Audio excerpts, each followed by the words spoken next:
Body Talks podcast with me, Dr. Brook Sheehan. I'm a chiropractor extraordinaire who speaks the language of the body, not to be confused with body language.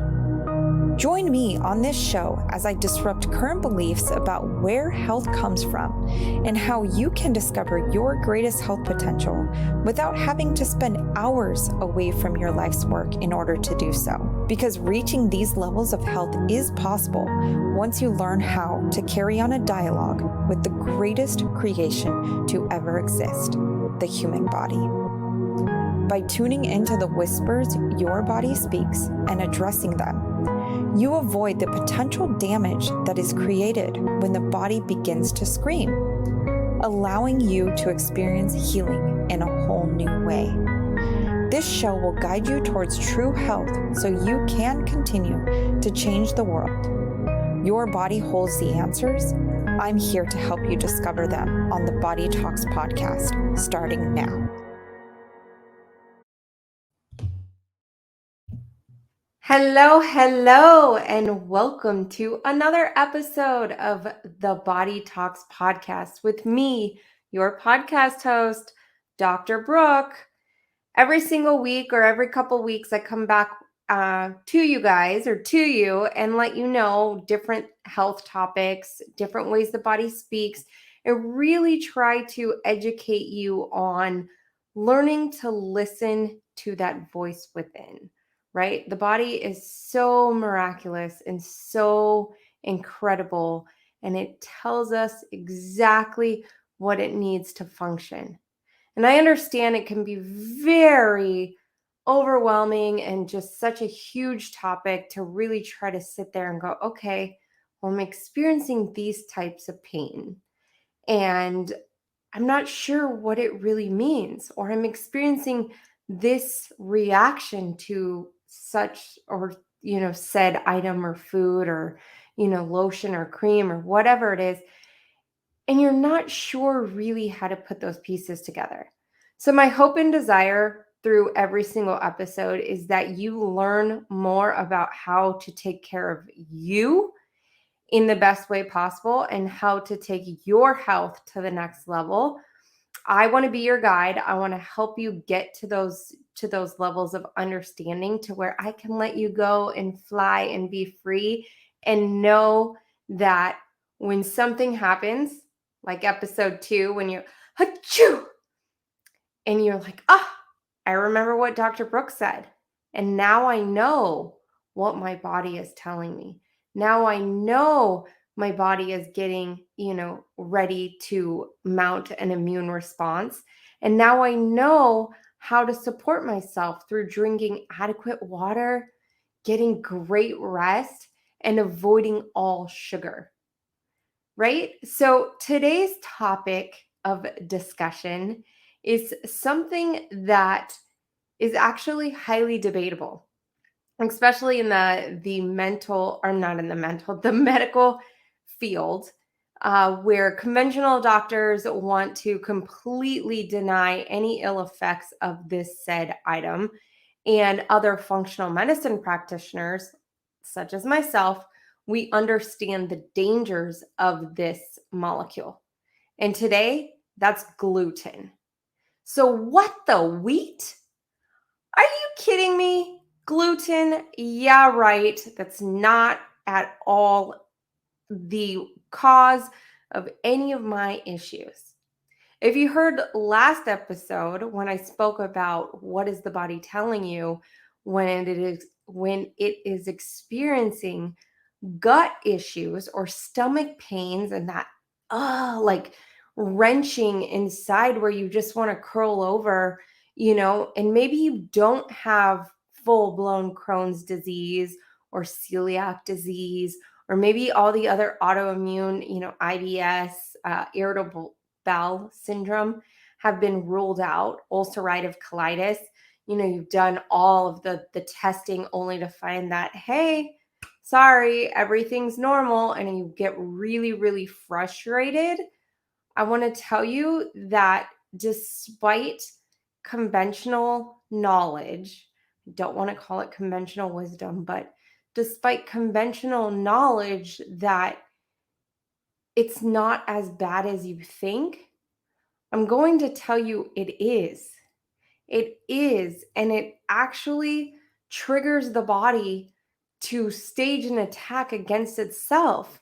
We don't want to deal with autoimmune conditions and problems later on, many, many years down the line. Let's nip this in the butt right now, once and for all, and do what we can. As a person who has been gluten-free now for the last 7+ years, and more recently in the last 5 years, dairy-free as well, I can tell you that it definitely gets easier with time. And when you do have those little cheat days where it's like, I'm going to eat a flour tortilla because I want my California burrito. Remember, I mentioned that in last episode. If you caught that, I want my California burrito. Sounds so delicious. Big, warm flour tortilla. I remember. I remember how my body responds. I remember how my body feels when I eat that. And for me, it's actually automatically neurological symptoms. See, luckily for me, it is neurological symptoms because I guess that helps out in me not having the cheat days, frequently. And I'm going to tell you, I'm going to be really frank and honest with you right now. I don't have cheat days at all anymore. I am 100% gluten-free, minus, I will throw a little caveat out there and say, there are times that I've gone out to eat that, maybe there's been some cross-contamination and I can tell, and that was like unknowingly eating gluten. But I also carry around an enzyme with me called glutenza that I use and take in times like that so my body can break down gluten. Because I'm going to share some really shocking facts with you about it after I start with the brief overview history of how we got to where we're at.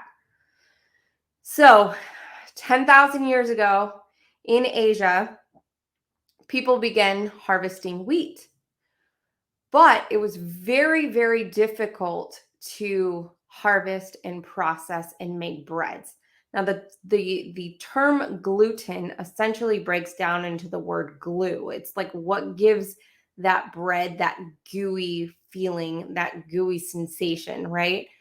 And so it wasn't really included in the diets of the people at the time because it was so hard to process and so hard to really get it into the form that they wanted it in, bread, right? So it was so laborious like that. It was just like, okay, we're not going to deal with this. We'll just do our vegetables and everything else we're eating, right? So but basically in the 19th century, with modernized farming and new equipment, we were able to harvest wheat better. And over time, since the 19th century, we're now in the 21st century, since the 19th century till now, we've been hybridizing that wheat. So that wheat doesn't even look like the wheat that began 10,000 years ago, and even the wheat that they consumed in the 19th century. And so in the 1960s is when we were producing so much wheat. There were so many wheat fields and, farmers growing wheat and ways of processing it that made it so much quicker and cheap that it became the health food of the time. So if I was to be talking to you in 2021, which I am, I would say that one of the health foods of our time right now is, let's see, like vegetables, right? Like most vegetables people still look at as being a health food. I think especially in this time and age, or this time of our, age, that vegetables are still looked upon as really good foods. That's a good health food, right? So in that time, bread in the 1960s was, a health food. And studies came out to support it being a health food, and then they started including it in every single meal. That by the 1990s, 1999 or 1990s, say it for those in the back, 1990s. That was my era. I was like grew up in the 1990s. And it was actually added to the food pyramid at the very bottom. So they wanted you to get 8 to 11 servings of whole grain wheat, cereals, breads, however that looked like, to now in 2021, almost 31 years later, and they've completely done away with the food pyramid now, and now have your plate, right? But it's still added on to that plate. It still has not yet left that plate. They want you to consume so much of this, yet more and more research has shown the ill effects of this wheat product, the ill effects on the body to being able to process the actual components of gluten and break it down into some usable format. And the reality is as human beings, we do not have the enzyme to break down gliadin, which is one of the components that gluten breaks down into. And so you end up with people who have a whole host of symptoms like gas and bloating, I discussed in last episode, skin conditions, joint pain, neurological conditions like depression and anxiety, not to mention like headaches, chronic fatigue, like major stomach pains. And then the things that you don't physically feel, the things that are happening internally in the body that you may not even actually feel, because just to kind of review from last episode, the body is absolutely incredibly amazing and it knows what to do. So when you consume gluten and you're getting, gliadin coming into your system, essentially that acts as like there's a molecule zonulin, and gluten allows zonulin to open up the gut, the lining of the gut. Remember I said it's one cell layer thick, which is, all the attacks and all the assaults pull on the poor gut, and it's one cell layer thick. But the body is an intelligent being, and that is by design. But the zonulin rips open the cells and allows the protein or the other like food molecules to get into the bloodstream, and it starts staging an attack against your body. And it can heal itself time and time again, and bring it back together and then open it back up, based on our decisions to what we put in our mouth, and then it closes it back up, and then we make bad decisions and so on, right? Eventually down the line, you might be experiencing symptoms like Hashimoto's, thyroid issues, or, other thyroid conditions, or your balance being out of whack, and not understanding that simply pulling out the gluten out of your diet can have a major impact on the symptom, or like the way that the body is responding to that. And those may go away completely. Okay, so that's the history of where we got to with gluten. I want to share a couple myths with you, coupled with the true actual facts. So, one of the myths is I can just have a little, right? Sure, it's one piece of toast, Brooke. I don't need to go 100% gluten free. It's one piece of toast. I've cut out 80% of it. No big deal, right? Wrong. A tiny piece of gluten, like a fingernail like size, serving size of gluten, 3 to 6 months to get it out of your system, to get it cleared completely from the body. 3 to 6 months of just 1/36 of a serving of gluten. Now that's some scary ish, if you ask me, because what is it doing in your body for the 3 to 6 months it is there? Causing havoc, whether you feel it or not. Okay. Understand that the absence of symptoms does not mean you are healthy. It doesn't, period. There's so many things underlining and going on underneath the behind the scenes that we're not even aware of. Like I said, again, the body is an intelligent being, it knows exactly what it needs to be doing. So it's working to try to get that and those molecules all cleared out so it's not wreaking havoc in your system. But why cause your body to have to work overtime to clear it all out when you can do better to yourself, right? When you can make better decisions for yourself, so that the toxins and the things, the traumas that your body is exposed to that you can avoid, because let's face it, we all walk around in this world. We can't avoid all of these toxins and traumas and things that our body is having to succumb to. But we can be proactive in avoiding gluten and avoiding certain things that cause our body stress. If you go back to episode 6, I speak so much on this whole topic of supplementation and how we can be stressing our system out by just taking high quality supplements that aren't right for us.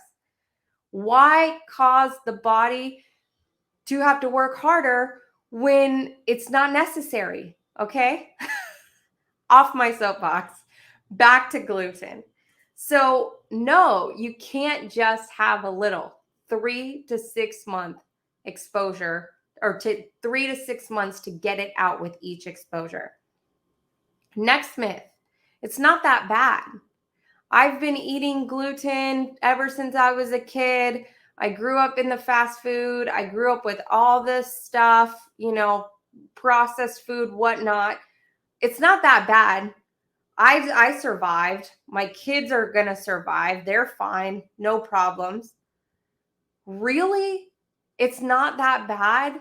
It's that bad because the gut lining, and I mentioned this earlier, is one cell layer thick.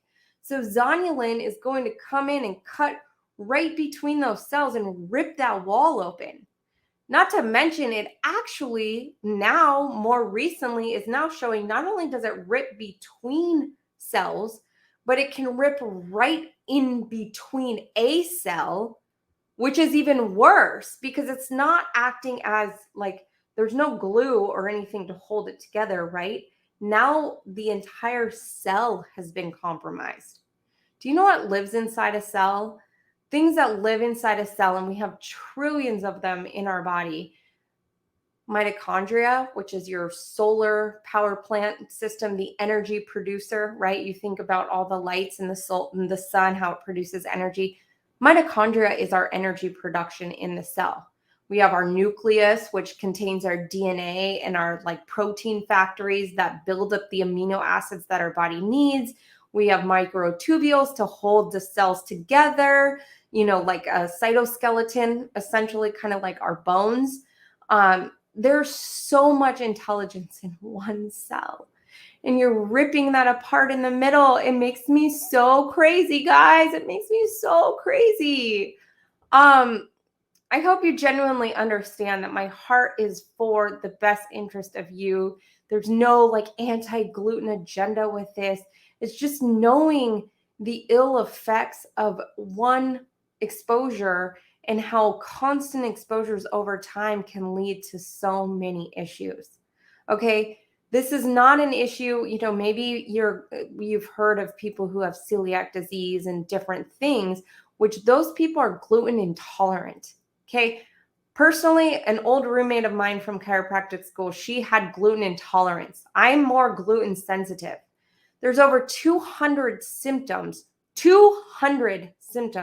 that go with gluten sensitivity. That's not gluten intolerance. Gluten intolerance means that she could not have any gluten in the house, any gluten in the house. The pots and pans that were used to cook her food in had to have been, cleaned and processed No gluten could have been cooked in them, or she would have had to throw everything out. The counters, the kitchen, everywhere in the house where food was made, it cannot be cross-contaminated. That is gluten intolerance. That is full-blown autoimmune. And essentially what that is if you have villi, which you do, in your small intestine, these, think of them as like blades of grass, okay? This villi allows you to absorb your nutrients. So when you eat food and you're eating proteins, carbs, and fats, like a healthy balance of all three of those, plus all your micronutrients and whatnot. But those microvilli, those blades of grass in the intestines, in the small intestine, is absorbing those foods, is making proteins with it, is doing all of what it needs to do to go, okay, Dr. Brook ate this, and now I can make, I have everything I need to make a strand of hair, right? Or to keep fluid in the eyeballs, or to build new eyeball cells or skin cells or whatever it is, cardiovascular tissue, right? Like that's important. We need building blocks to build things. So with celiac or, autoimmune conditions where you're gluten intolerant, those blades of grass essentially have gotten cut down, right? Someone came in and mowed the lawn and that grass is never growing back. So those villi that should be up like this are now flat lying on each other, and you're not absorbing nutrients appropriately. This is why it is very important to not get to this stage. It's possible, okay? Like once you have autoimmune conditions, you may always have an autoimmune condition, but what you can do is bring down those antibodies, those things that like kind of rev up to try to attack the body. You can bring them down to where they're almost in remission, okay? So this is why my roommate in chiropractic college, she could not have, any cross-contamination with gluten in the house because she was working to keep those antibodies down. So what she did have come through her small intestine would be absorbed by her body appropriately. So what are some of the signs and symptoms that you can see with gluten sensitivity? Obviously, these also go hand in hand with gluten intolerance, but I wanted to talk about symptoms that you see with just sensitivity. Those are digestive issues, right? Stomach pains, gut pain, feeling like you're going to vomit after eating, skin problems, eczema, psoriasis, rashes, red spots, on your face, brain fog. Again, I mentioned that I experience neurological problems when I have gluten. So it's like, woo, my body is like, you better stop. And I'm like, I get the message. I'm stopping. This is no longer going in my body. It's almost, for lack of a better example, it's almost as if I've had 3 or 4 beers. Like I'm really highly buzzed. Like that's the feeling I get when I have gluten. Joint pain. It can cause your joints to flare up. You can experience numbness in your extremities. You can actually experience infertility. For all those women out there who want to have kids, gluten can be a leading cause of the infertility. And by taking that out and like removing stress off your system, you have a higher, better chance at actually getting pregnant. The other thing I mentioned is thyroid issues. The first thing that gluten will attack, when it's in the body is the thyroid and the cerebellum, the little brain in the back that actually controls 80% of the nerve cells in the body. It's 10% of the brain mass, 80% of the neurons right here. And it's important for, your joint proprioception, walking, stabilizing, keeping you upright, and left side of the cerebellum controls the left side, right side of the cerebellum controls the right side. It is ipsilateral in the sense of one side to one side, and it's important for overall neurological health. This is why probably, I do experience neurological symptoms after having been glutenized, like I like to call it. So, in the last few moments that I have here, I really hope you've learned so much about gluten and why you should remove it from your diet, and see what kind of, health like you can achieve without it in your diet. But one of the big things that I want to share with you in the last few moments that I do have is how to successfully go gluten-free. Now, as a person who's been on this journey for 7+ years, I will tell you that it is not easy in the beginning at all, because all of the things that you've once enjoyed in your life, an avocado toast or a hamburger or whatever, is now being stripped away from you. And so, again, like I mentioned, any exposure can take up to 3 to 6 months to actually like move through the body. And so while it's easy for me to say, okay, we'll start out at 50% gluten-free and then move your way up. And if that works for you, allow that to work for you, but try to get to the 100% marker as fast as you possibly can. So if it means like today, after listening to this episode, you're going to make a commitment to yourself and to your health to go gluten-free, then I'd say start out at like the 50% marker right away. And then day 2, go up 20% to 70%. And then day 3, go up to like 90%. And by day 4, day 5 at the latest, get up to that 100% marker and pull it out bit by bit. There's going to be those moments in time where you find yourself at an Italian restaurant and you're like, crap, I started this gluten-free diet 2 weeks ago. Whoops, what am I doing here? Glutenza, I'll actually put it in the link in the comments below for you to be able to get your hands on it, or like, you can reach out and ask me questions. Glutenza is a great way to get the enzymes broken down. It breaks down 95% of all the gluten molecules in your body within like an hour or two.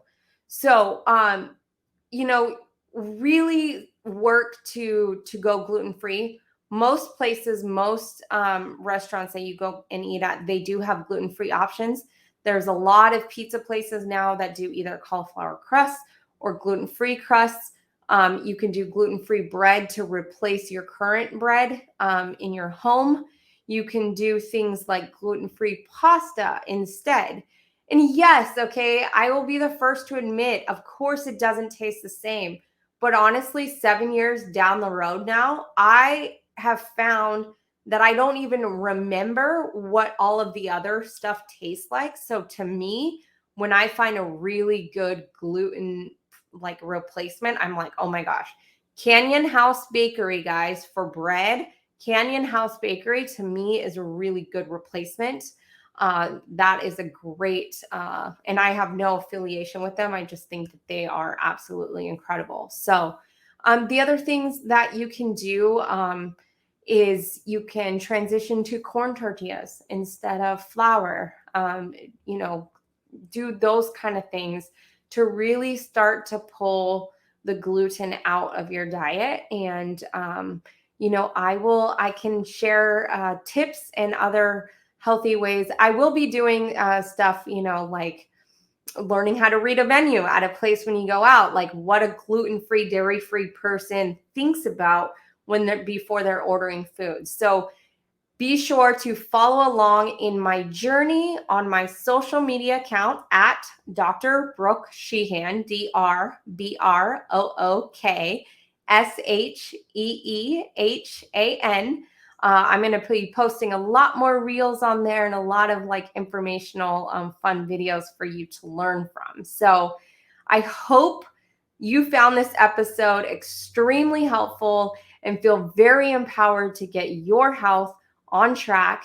If you have any questions, if you would love to book a session with me for me to help you take the guesswork out of your health and figure out the answers that your body is speaking, right? Your body holds those answers. I help you discover those, and I can help set you up on a plan that is right for you. So on that note, thank you so much for your time. Thank you so much for listening. I wish you a really great rest of your day, and I will talk to you soon. Dr. Brooks signing out. Have a great day. Thanks for tuning in to the Body Talks podcast with me, Dr. Brook Sheehan, where you're learning to pay close attention to the whispers your body is speaking so you can live a life fully expressed physically, spiritually, mentally, and emotionally without spending time and money on healthy items that aren't right for you. You're uniquely made, and your healthcare needs should reflect that. To learn more or how you can work with me, visit drbrooksheehan.com, that's Brook without an E, and discover your answers today.